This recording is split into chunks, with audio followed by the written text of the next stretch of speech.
In this video, we're going to be using Crowne and Crane green tea and the Pearl Flexi razor. Stay tuned. Hey there folks, and welcome back for another video. I'm your host CDB, and thanks so much for joining me today. I really appreciate it. As always, before we get into the content, a word from our sponsor, Leaf. This video is brought to you by our good friends at Leaf, and you know I love Leaf products. I love using the Leaf, which you've seen me use many times on the channel. I also love using the Twig. You've seen that a lot on the channel as well. If you'd like to save 5%, use discount code IAMCDB right there and save 5% while shopping with the good folks at Leaf. And now, back to the video. And all right, folks, we are back. Welcome in, welcome in. Today we have a good one for you. Today we're using Crowne and Crane green tea, and this comes to you for $16.95 for 5 ounces. And on our cost chart there, that is a good price of $3.39 per ounce. The scent on this is really nice. Nice, pleasant scent. Let me put the scent description for you on the screen right there. Green tea, lemon zest, bergamot, tropical island blossom, white musk. It is beautiful. Scent strength, I would call it just a hair under medium, but it is very nice. I absolutely love the scent. And my chain of hits continues with Crowne and Crane on scents. They just make very nice scents in my opinion. This is in their vegan base. I'll put the ingredients for you on the screen right there.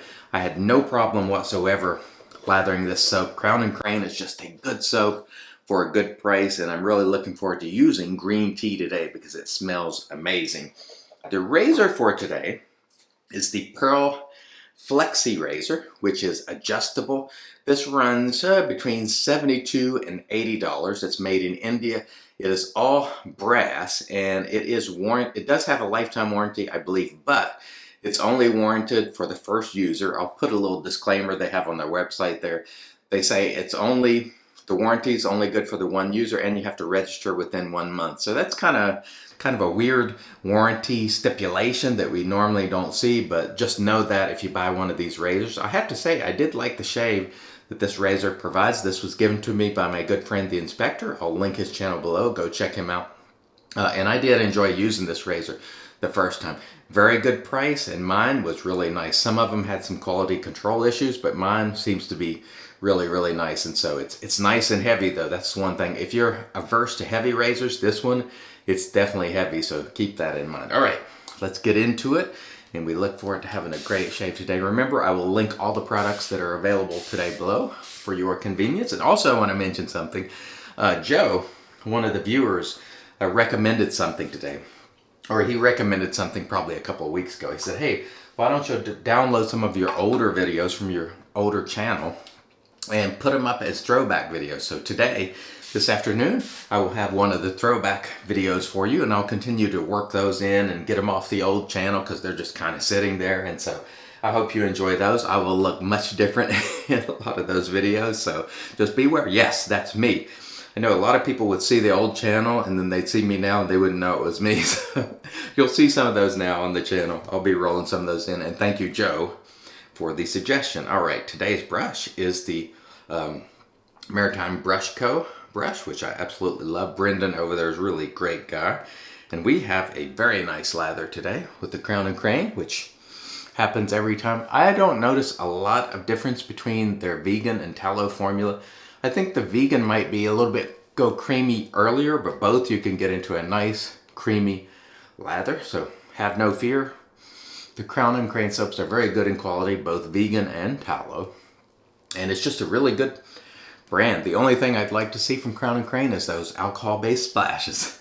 When she brings those, hopefully she will at some point, it'll be full circle, because I know a lot of people are saying they would love to try Crowne and Crane, but they don't have splashes. They'll only try brand if they have splashes with the soap. I'm not one of those people because I have plenty of splashes. I have plenty of soaps too, but I'll try soaps without the splashes. It's not a big deal. But if she had splashes, that would definitely be nice. So that's something to think about, Liz, if you're watching. But I tell you what, she makes great products, great prices, and I haven't had any problem whatsoever with any Crowne and Crane soap. So there you have it. Let's cut this back, and then we'll get into the shave, and we'll figure out where we're going to start today with the Pearl Flexi. Again, the Pearl Flexi is somewhat reminiscent of the Rex Ambassador. It's different. This one I would hazard to guess is more heavy. It's more It's a little more on the clunky side. It's thicker. Let's start on about, we'll start on about 3 today. Why not? And give this razor a go. But I have to say, I was impressed by how smooth this razor was. The Ambassador is much more blade feely on 3, for example, than this one is. So if you're someone who doesn't like a lot of blade feel, you know, this one's probably a little, I'd say overall this is a smoother razor than the Ambassador. Of course, the Ambassador is better built. But this one, you know, it's not a bad little razor at all. I think Matt at Razor Emporium, who makes the Rex Ambassador, he did a breakdown and took this razor and the Ambassador and took them apart and sort of showed the differences and why his is, you know, priced the way it is, so on and so forth. So you can go and find that video if you please. Very nice though. This is a smooth shaver. There's no doubt about it. And honestly, my first use with it, I was pretty impressed. And this one, it just feels really good. Nice and smooth, not menacing. I'm getting some blade feel, but not too much. Some people use the Ambassador and they just find it to be far too blade feely and borderline rough. You know, I like the Ambassador, but once I got the console, the slant, I like it more than the Ambassador, honestly. But this one, nice smooth shaver, so we'll turn it up in the next pass, so long as we remember to do so. Sometimes we forget, we intend to adjust and we forget. That's okay. I tell you, that's nice. And the soap, you know, I always like to go back and forth between the razor and the soap. The soap's providing all the slickness, cushion, glide that I need. Any more than this would be a waste, in my opinion. If, you know, from my perspective, once you reach a certain level of slickness, it's hard to get any more slick, you know. Mostly, as I'm known to say, it's more about you as the shaver than it is the gear. So if you lather it properly, it's going to be slick. So I don't get into those squabbles about, you know, micro levels of slickness better. If it can't be proven, for one, nor can post shave, to be honest with you. None of those can be objectively proven. But what I try to do is just show you, like, you can see there somewhat objectively, there's hydration in that lather. That's going to be slick. You know, you can conclude from just seeing that's going to be good. That's going to be slick. But what you can't see, or you can't determine, is how slick this is relative to something else. And it just cannot be proven. You know, at least without the use, you'd have to have a machine to make the lather. You'd have to have a machine to add the water. You'd have to have a machine to, you know, apply the exact same amount of soap and all this and that and the other. So no one is doing those things. It would have to be completely objective with every level of variable controlled. And that just can't be done by hand. You know, because even the way you make lather, you might make one lather different from another. You know, it would have to be a machine, a lab sort of setting to prove that. Post shave, same way. Really can't be proven objectively. And also, you have to understand that people have different skin type and their skin responds different to different things. And so there's really no product that across the board is the best for everyone. So if you think something is great and it's inexpensive, it is. If you think something is great and it's expensive, it is.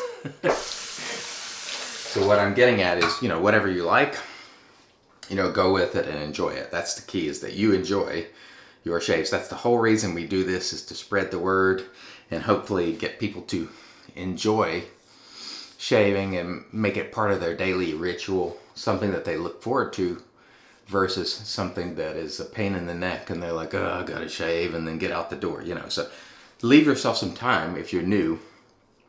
Get up a little earlier if you have to. I know I get up early. I'm getting up earlier here just so I can get the shave in.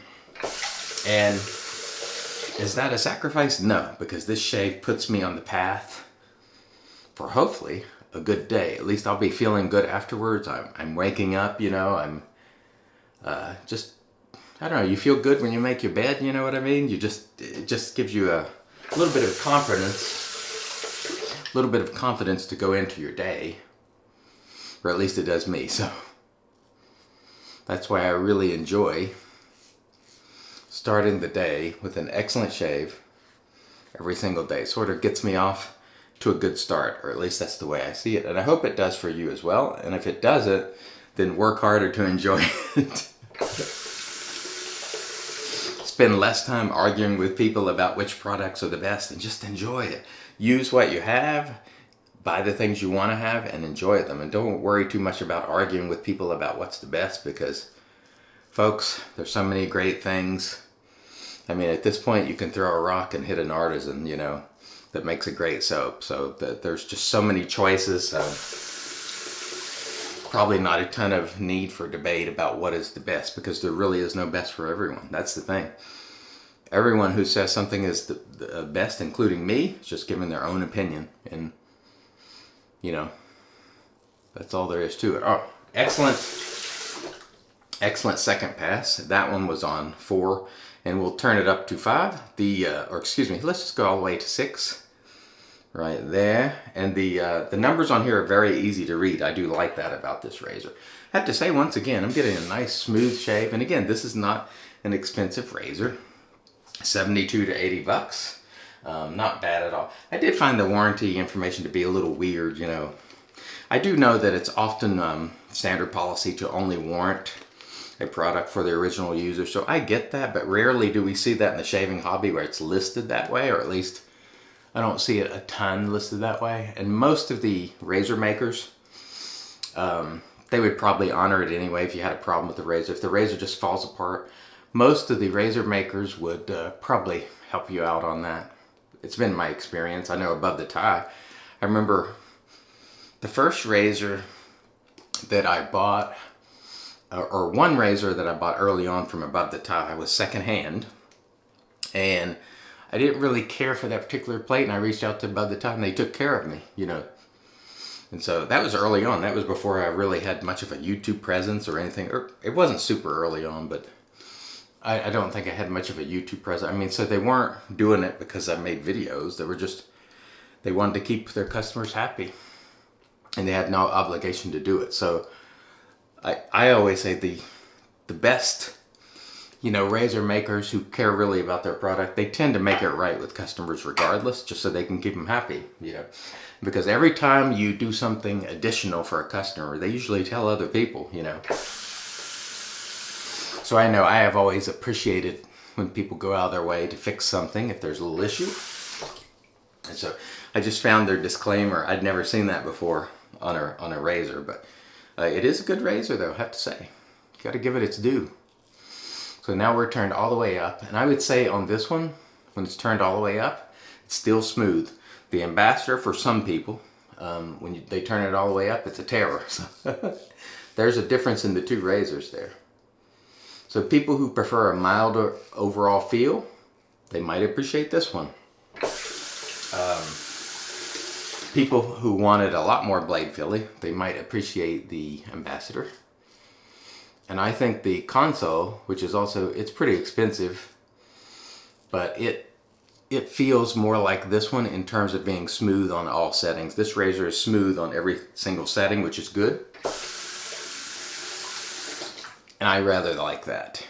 It's a good shaver. I mean, I'd say the only thing, if there was a downside to it, if you don't like half-tin razors, this one is heavy. So I would probably stay away from it if you just don't like heavy razors. So if you prefer the feel of aluminum or titanium in weight, this one is probably going to be too heavy for you because it's all brass. And the handle is rather thick relative to the Ambassador, I think. So keep that in mind. But in terms of the shave, it's a very capable shaver. Feels good, feels smooth. You know, like I said before, there were some quality control problems early on, but at least the razor I have here, no issue at all. It feels good, it shaves well, it's well priced. So, you know, I can't really find anything wrong with mine. No need to really fault the razor for anything because it's a good shaver. All right, that was really excellent. I enjoyed that. Let me rinse, then we'll come back and get into the post. Stay tuned. And all right, we are back, and off camera did a rinse to get rid of the soap, and then we used our PAA alum, and after using the alum there was no stinging, so super smooth shave. No nicks, cuts, creepers, weepers, irritation, bubbles, or troubles. Very nice indeed. Following the alum we did another rinse, and then we toweled off with our Lancaster towel prior to using the Magic made by Witches, Thayer's Witch Hazel Cucumber. We had an excellent shave today with Crowne and Crane green tea. Beautiful scent, beautiful cost, beautiful performance. I'm telling you, if you haven't tried Crowne and Crane, give them a shot. Very, very good soap at a very good price. I enjoyed that a lot. I also enjoyed the Pearl Flexi razor, which is a really good razor. Smooth on all settings, even on 6, where I finished off perfectly smooth. Really, really nice. And the blade in this was gelatin acid. I enjoyed this razor a lot today. Not bad at all. We used our Maritime Brush Co. brush, and it's in our Lancaster Razor Works brush soaking mug. And we will finish it off, if I can reach it here, with the Wet the Face, the Quiet Man once again. We're burning through it slowly. And of course, this is complete with the floaties, as you can see there, or at least I hope you can see.